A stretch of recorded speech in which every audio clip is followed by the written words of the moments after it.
A kid from the streets of East LA, tangled in a gang, sleeping in his car, with nothing but grit and a dream. That was John Paul DeJoria. But from those dark beginnings, he blasted off to build a billion-dollar empire: hair care, tequila, philanthropy that spans the globe. This isn't just a story of survival. It's a rocket ride to the stars, proving you can rewrite your destiny. You're about to uncover the electrifying life of John Paul DeJoria, a man who turned chaos into conquest. Born on April 13, 1944, in Echo Park, Los Angeles, his early years were anything but easy. By age 2, his parents divorced, and by 9, he was selling Christmas cards and newspapers on the streets to help his struggling mother. But as a teenager in the tough barrios of East LA, DeJoria took a darker turn. He joined a street gang, lured by the sense of belonging in a world that felt stacked against him. Life in the gang wasn't glamorous, it was survival. But a pivotal moment came when his high school math teacher at John Marshall High School confronted him. He said, "You'll never succeed unless you leave this life behind." That wake-up call sparked a shift. In 1962, after graduating, DeJoria enlisted in the U.S. Navy, serving 2 years on the USS Hornet, hoping to chart a new course. After his discharge, a failed marriage left him a single father, living out of his car, scraping by on odd jobs like pumping gas, repairing bikes, and selling encyclopedias door to door. By the early 1970s, he landed at Redken Laboratories, learning the hair care industry inside out. But even there, he faced rejection, fired over a business disagreement in 1975. Yet each setback fueled his fire. In 1980, at age 36, broke and still sleeping in his car, DeJoria met hairstylist Paul Mitchell.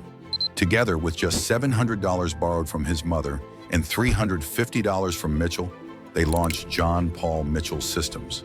They knocked on salon doors, demoing natural hair products in a chemical-heavy market. It was risky, audacious, and against all odds, it worked. Within 2 years, the company was turning a profit, and DeJoria's net worth? Around $1 million, a staggering leap from zero. But DeJoria wasn't done.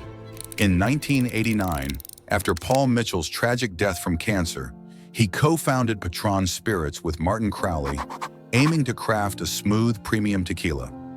At $37 a bottle, it was a gamble, but it paid off spectacularly.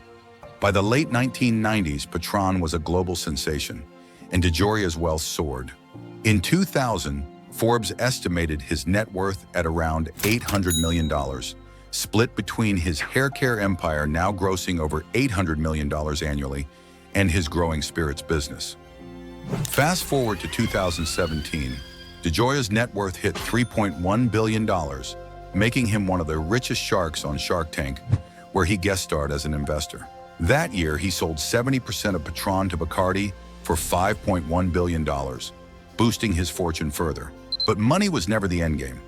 DeJoria's motto, "Success unshared is failure," drove him to give back, supporting over 160 charities, from feeding 17,000 orphan children in Africa with Nelson Mandela to funding Sea Shepherd's anti-poaching ships named after him. So, what's the secret behind this galactic rise?